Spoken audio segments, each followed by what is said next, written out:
Halo teman-teman semua, gimana kabarnya? Semoga teman-teman semua baik-baik aja ya. Oke, di video kali ini aku akan sharing-sharing ke teman-teman semua gimana caranya menyusun sebuah proposal.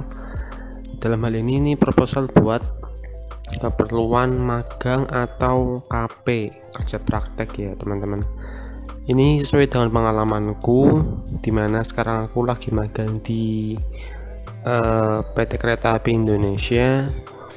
Jadi gimana sih proposal yang benar itu biar kita bisa diterima di perusahaan besar seperti PT KAI ini.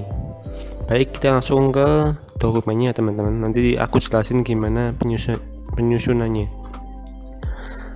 Pertama, seperti pada proposal pada umumnya itu, pertama tentu ada judulnya, terus logo universitas kalian sama anggota yang mengikuti acara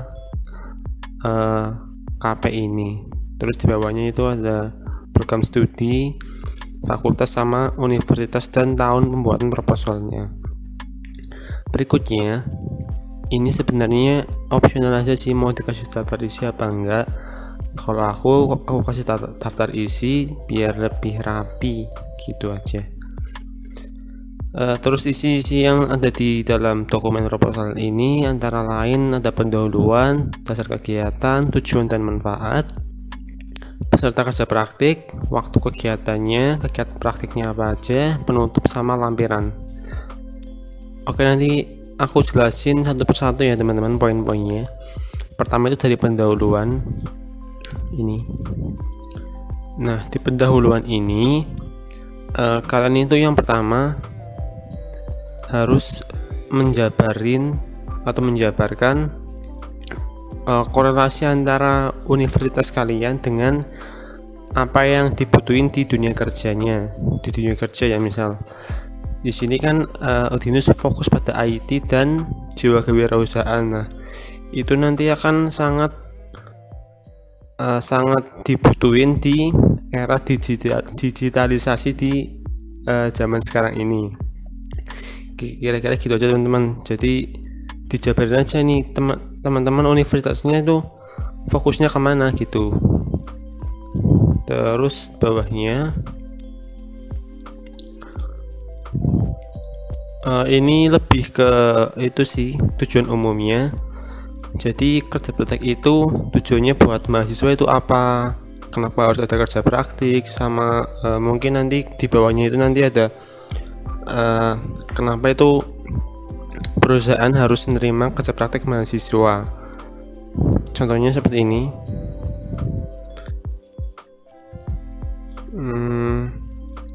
Kerja praktek sebagai bentuk penerapan dari program pemerintah untuk meningkatkan kualitas kelulusan mahasiswa. Nah, ini contoh dari kalimat yang mendasari kenapa harus ada kerja praktek dan harus ada hubungan dari mahasiswa atau perguruan tinggi dan perusahaan. Intinya untuk meningkatkan kualitas dari lulusan mahasiswa di Indonesia itu sendiri. Gitu ya teman-teman. Ini contoh kalimat-kalimatnya. Mungkin kalian bisa ditulis sendiri atau nanti kalau dibutuhin aku bisa kasih contohnya aja deh. Bukan dokumennya loh ya, ini dokumen nggak boleh dikirim sebenarnya. Oke, selanjutnya dasar kegiatan dari proposal ini biasanya ada 3. Pertama itu Tridharma perguruan tinggi, itu meliputi pendidikan apa aja ya. Tridharma perguruan tinggi itu pendidikan sama pengabdian masyarakat. Terus yang kedua kurikulum dari departemen kalian atau fakultas kalian. Terus yang ketiga biasanya mata kuliah kerja praktek itu sendiri. Oke, lanjut ya. Lanjut di ketujuan dan manfaat kerja praktek ini.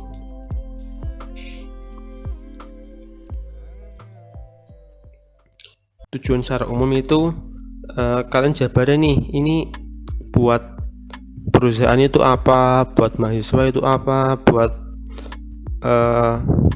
perguruan tinggi kalian itu apa misalnya gitu. Nah nanti kalau udah jabarin secara umum, kalian di poin 3.2 ini, tadi 3.1 kan udah secara umum nih, yang ini tujuan penjabaran secara umumnya. Nah kalau di 3.2 ini manfaat dari kerja praktek itu, ini lebih mengerucut lagi teman-teman. Ini bagi mahasiswa itu apa, bagi perguruan tinggi itu apa, bagi perusahaan itu apa. Ini contoh bagi mahasiswa itu sebagai persiapan dini untuk memasuki lingkungan kerja.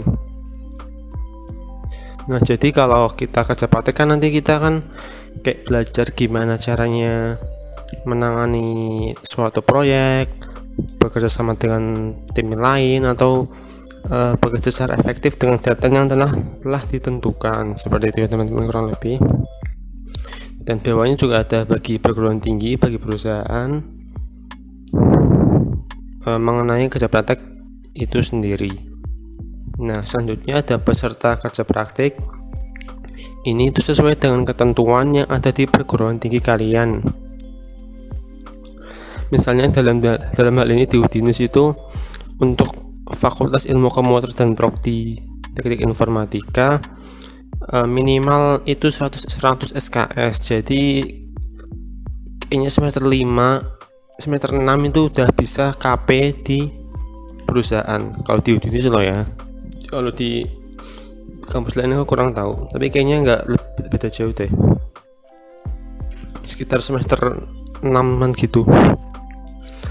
Oke, selanjutnya ada waktu kegiatan. Nah ini tuh biasanya kalau di universitas ya itu minimal 1 bulan atau sesuai dengan perjanjian antara mahasiswa dengan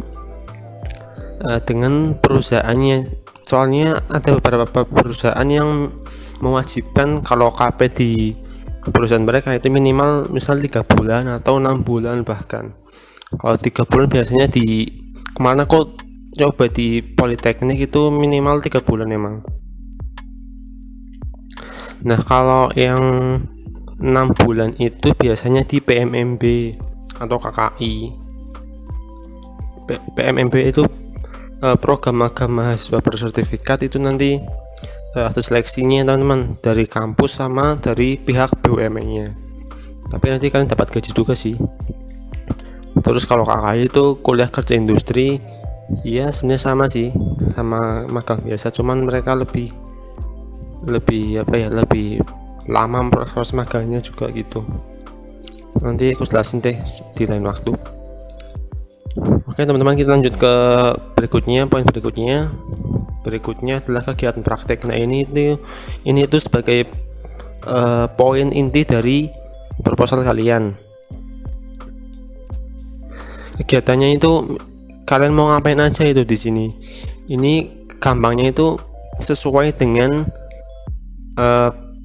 prodi yang kalian ambil teman-teman di universitas kalian. Kalau di teknik informatika Udinus kan jelas ya, ini kita mau ngerucut ke RPL, perangkat lunak gitu, sebagai kayak programmer atau sistem analis atau hal-hal yang berhubungan dengan komputer lainnya. Nah ini biasanya kegiatan kerja praktek ini udah disesuaikan dengan bidang keahlian yang ada di univ kalian atau di prodi kalian. Kalau di TI itu ada 2 bidang studi atau bidang keahlian. Pertama itu rekayasa perangkat lunak dan database atau RPLD, dan yang kedua itu sistem cerdas atau SC atau biasa dikenal dengan artificial intelligence gitu teman-teman. Jadi nanti di prodi kalian itu kira-kira butuhnya bidang keahliannya apa aja, terus nanti dijabarin di sini. Kira-kira itu dijabarin secara itu aja, secara ringkas saja, apa itu RPLD, apa itu SC dan sebagainya.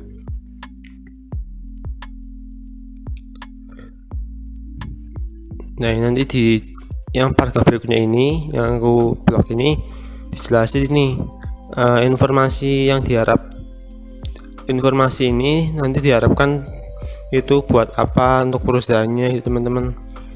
Jadi misal untuk menentukan studi kasus, untuk menyelesaikan permasalahan yang ada dan sebagainya. Berikutnya nggak kalah penting itu metode kerja praktik yang akan kalian gunakan. Ini sesuai dengan preferensi dari kalian sih sebenarnya.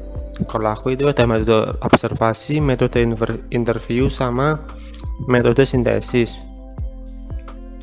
Ini menyesuaikan dengan bidang keahlian teman-teman dan untuk efisiensi penyelesaian tugas yang akan diberikan oleh perusahaan itu teman-teman.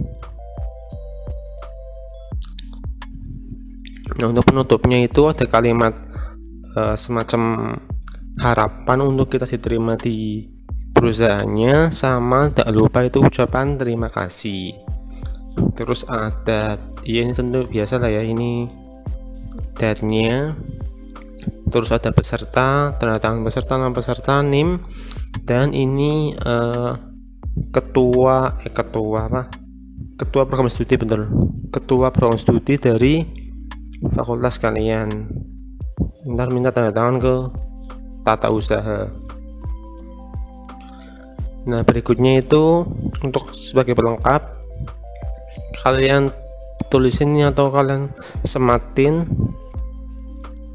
lampiran biodata kalian seperti nama, NIM, semester berapa, nomor teleponnya, pokoknya gini lah ya, kayak semacam CV gitu.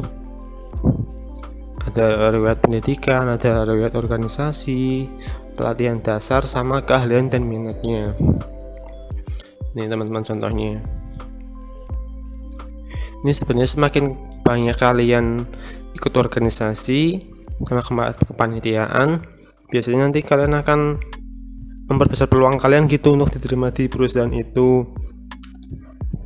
Jadi kalian yang suka organisasi itu di sini akan lumayan berperan penting. Nah, selain itu boleh juga sih menyelipkan prestasi yang pernah kalian raih. Misalnya kalian pernah ikut lomba apa aja, mungkin ditulis saja gitu. Terus ini terakhir itu ada tanda tangan sama date suratnya dan nama sama NIM kalian. Oke, begitu aja teman-teman. Ini proposalnya aku buat supaya kalian itu ada gambaran tentang pembuatan proposal gitu. Semoga ada manfaatnya teman-teman. Begitu aja ya, terima kasih, selamat belajar. Wassalamualaikum warahmatullahi wabarakatuh.